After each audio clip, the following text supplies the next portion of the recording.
నమస్తే, welcome to our channel.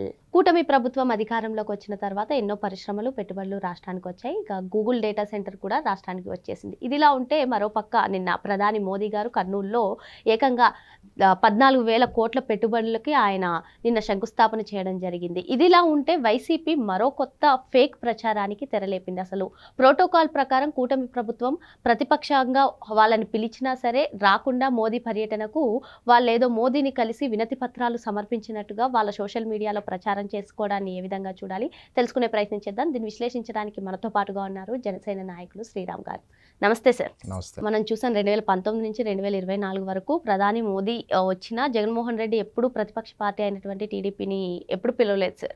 మరి అలాగే జనసేనను కూడా పిలవలేదు. ఇప్పుడు కూటమి అధికారంలోకి వచ్చిన 4 సార్లు మోదీ గారు వచ్చారు. 4 సార్లు కూడా వైసీపీని ఇన్వైట్ చేయడం జరిగింది. వాళ్ళు రాలేదు. రాకపోగా మోదీ గారి దగ్గరికి ఏదో వినతి పత్రాలు ఇచ్చినట్టు మెడికల్ కాలేజెస్ పైన ఇంకా సంథింగ్స్ పైన వాళ్ళ సోషల్ మీడియాలో ఫేక్ ప్రచారానికి తెరలేపారు. ఈ ప్రచారాలన్నింటినీ కూడా ఏ విధంగా చూడాలి? అంతేకాకుండా ఆ వినతి పత్రం ఇస్తే మోదీ గారు సానుకూలంగా స్పందించారని కూడా వాళ్ళ సోషల్ మీడియాలో వేసుకుంటున్నారు. ఏం చెప్తారు? ఏముందని మీకు తెలియదు ఏముంది, వైఎస్ఆర్సీపీ చేసేదే ఫేక్ ప్రచారం. మీరు అబ్జర్వ్ చేస్తే ప్రజలకు ఒకటి బాగా అర్థం కావాల్సింది, అర్థమైంది కూడా ఏంటంటే, మీరు అన్నట్టు గత 5 సంవత్సరాల్లో వాళ్ళ ప్రోటోకాల్స్ కానీ పద్ధతులు కానీ ఏమీ పాటించరు. ప్రతిపక్ష హోదా ఉన్నప్పుడు గౌరవంగా పార్టీ పరంగా ఎన్ని విభేదాలున్నా, ఏం చేసినా, ఎన్ని వాదోపవాదాలు చేసుకున్నా, ఎంత ఇలాగ ఉన్నా సరే ఏం చేయాలి? ప్రతిపక్ష హోదా ఉన్నప్పుడు ప్రోటోకాల్గా మర్యాదగా వాళ్ళని పిలిచి ప్రధానమంత్రి గారు వస్తున్నారు మీరు అని ఎప్పుడూ చేయలేదు వాళ్ళు. కానీ ఇక్కడ ఏంటి, వీళ్ళ అభివృద్ధి పదం వైపు ఉంటారు, ఎక్కడ కక్ష సాధింపు చర్యలు చెయ్యరు.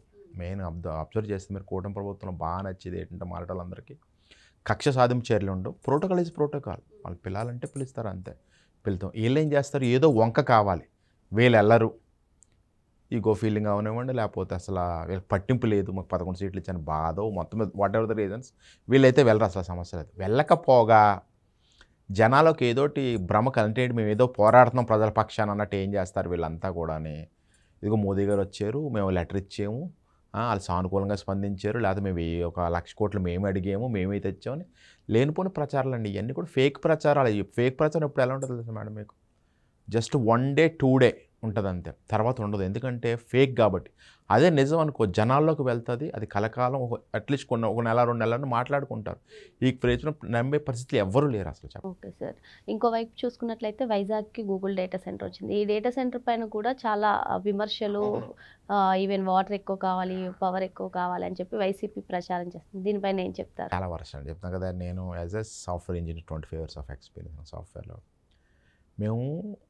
మీరు అబ్జర్వ్ చేస్తే ఆల్మోస్ట్ ఒక 1998, 99, 2000 almost 25 years ago Chandrababu Naidu గారు, హానెస్ట్గా ఫ్రాంక్గా మాట్లాడుకుందాం, చంద్రబాబు నాయుడు గారు మైక్రోసాఫ్ట్ ఇలా పెద్ద ఆ రోజుల్లో $1 million కంపెనీస్ బిలియన్ మాట్లాడుతుంటే చాలామంది అవహేళన చేశారు.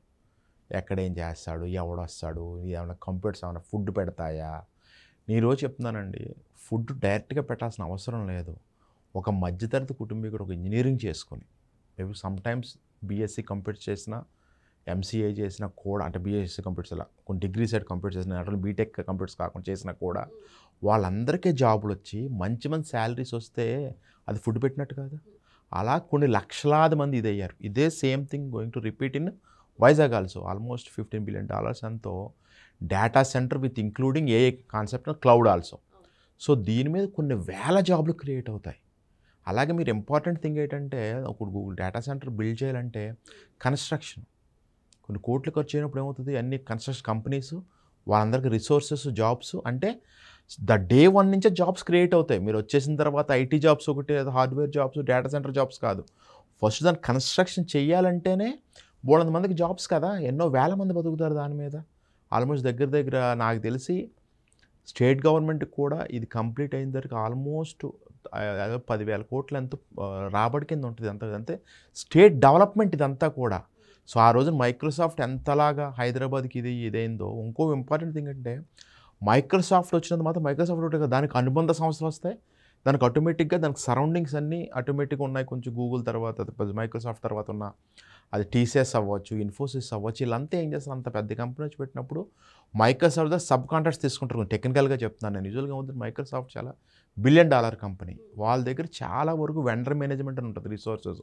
అవన్నీ టీసీఎస్, ఇన్ఫోసిస్ లేకపోతే టెక్ మహేంద్ర ఇవన్నీ చేస్తుంటారు, కన్సల్టింగ్ సబ్స్ కూడా. సో ఒకసారి ఒక పెద్ద కంపెనీ వచ్చినప్పుడు దాని అనుబంధ సంస్థలన్నీ కూడా డెవలప్ అవుతాయి, అక్కడికి వస్తాయి. సేమ్ యాజ్ ఇప్పుడు గూగుల్ డేటా సెంటర్ వస్తుందంటే చాలా చిన్న దానికి డిపెండ్ అయ్యి ఉన్న లేదా వాళ్ళ దగ్గర నుంచి వర్క్ తెచ్చుకుని చాలా కంపెనీలు డెవలప్ అవుతాయి. It's not a small thing. చూడండి, రేపు ఇది కంప్లీట్ అయ్యాక జనాలకి ఇంకా బాగా అర్థమవుతుంది.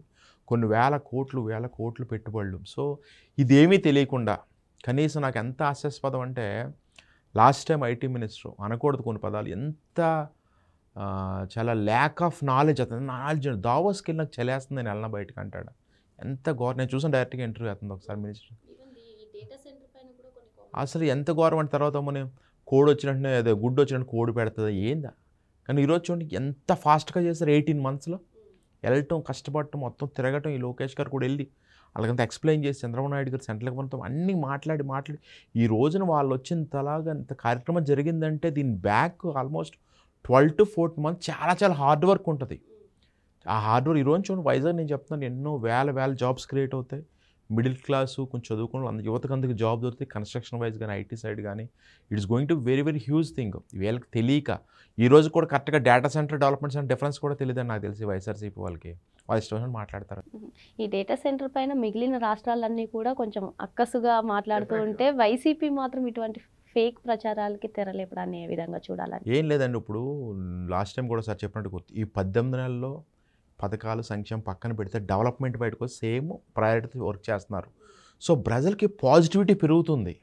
నేనేం చెప్తున్నాను, కొన్ని చిన్న ఉన్నా కూడా ప్రజలకి పాజిటివిటీ పెరిగి ఇప్పుడు ఐటీ వాళ్ళు ఉన్నారు, చాలామందికి జాబులు లేక చాలా ఎక్కువ ఉంది క్రౌడ్. అంటే అవుట్పుట్ ఎక్కువ ఉండి ఇంజనీరింగ్ కాలేజ్ నుంచి బాగా ఐటీ చేసిన వాళ్ళు అంతా ఉండి జాబ్స్ లేవు లాస్ట్ 5-6 ఎక్కడ కూడా. ఈ జాబ్స్ కూడా బాగా కొన్ని ట్రంప్ ఎఫెక్ట్ అవనివ్వండి, ఐటీ ఇంపాక్ట్ ఉంది హానెస్ట్గా మాట్లాడుకుంటే. సో గూగుల్ డేటా సెంటర్ ఇలాంటి జాబ్స్ వస్తే ఏమవుతుంది, ఆటోమేటిక్గా జాబ్స్ వస్తాయి మనకు పాజిటివిటీ గవర్నమెంట్ మీద పెరుగుద్ది. చదువుకుని అంతా చూస్తారా, దిస్ ఐటీ కంపెనీ హైదరాబాద్ ఒక్కటే కాదు, లేదా బెంగళూరు ఒకటే కాదు, వైజాగ్ కూడా డెవలప్ అవుతుందంటే హైదరాబాద్ సరౌండింగ్స్ కానీ, ఏపీ వాళ్ళు కానీ వాళ్ళంతా ఏం చేస్తారు, ఆటోమేటిక్గా వైజాగ్ వెళ్ళి జాబ్ జాయిన్ అవుతారు, ఖర్చు తక్కువ అవుతుంది, అన్నీ కూడా డెవలప్ అవుతుంది. అన్నీ ఏమవుతుంది, ప్రభుత్వం మీద పాజిటివిటీ పెరుగుద్ది. సో దాన్ని ఎదులాగా ఆపాలి, అది అబద్ధం, వాటర్ బురద చల్లాలంతే. ఇంకా నెక్స్ట్ 10 yearsలో హైదరాబాద్కి మించి వైజాగ్ ఐటీ హబ్గా, ఏఏ హబ్గా మారుతుందంటారా? డెఫినెట్గా అండి. ఎందుకంటే హైదరాబాదు ఒక 25 years బ్యాక్ వాజ్పేయి గారు వచ్చి ఓపెన్ చేశారు, నాకు బాగా గుర్తు అప్పుడు. సో అప్పుడు ఎలాగేం లేదు, అప్పుడంతా చాలా అసలు బెంగళూరే ఐటీ జాబ్ అంటే 99-2000 ఆ ఎరాలో ఓన్లీ బెంగళూరు ఐటీ జాబ్ ఎవడొస్తా లేట్. కానీ ఎలా అయింది, సేమ్ గోయింగ్ టు బి. ఇప్పుడు ఎందుకంటే నాకు నమ్మకం చంద్రబాబు నాయుడు గారి మీద. He has lot of vision. అంటే ఆ విజన్ని ఇప్పుడు ఏదో సినిమాలో డైలాగ్ ఉంటుంది, అద్భుతం జరిగినప్పుడు ఎవరో నమ్మరు, జరిగితే దాన్ని నమ్మించాల్సిన అవసరం లేదని. అంటే అద్భుతం జరుగుతుంది డెఫినెట్గా. ఈసారి ఇంకో ప్రత్యేకత ఏంటంటే, చంద్రబాబు నాయుడు గారు తోడుగా కళ్యాణ్ గారు ఏదో సపోర్ట్ చేస్తున్నాం, ఏదో కొన్నిసార్లు నేను సెంట్రల్ గవర్నమెంట్ పాత రోజుల్లో చూశాను, హంగ్ గవర్నమెంట్లో ఉన్నప్పుడు లేదా ఇలా సపోర్టు కూటమిలో ఉన్నప్పుడు ఎవరొకరు బెదిరిస్తూ ఉంటారు, నువ్వు ఇలా చేస్తాను. కళ్యాణ్గా తెలుసు కదా, నీతి నిజాయితీకి తన తప్పు చేసినా సరే తన తాత తెగబడాల్సినంత గట్టిగా చెప్పే వ్యక్తి ఆయన.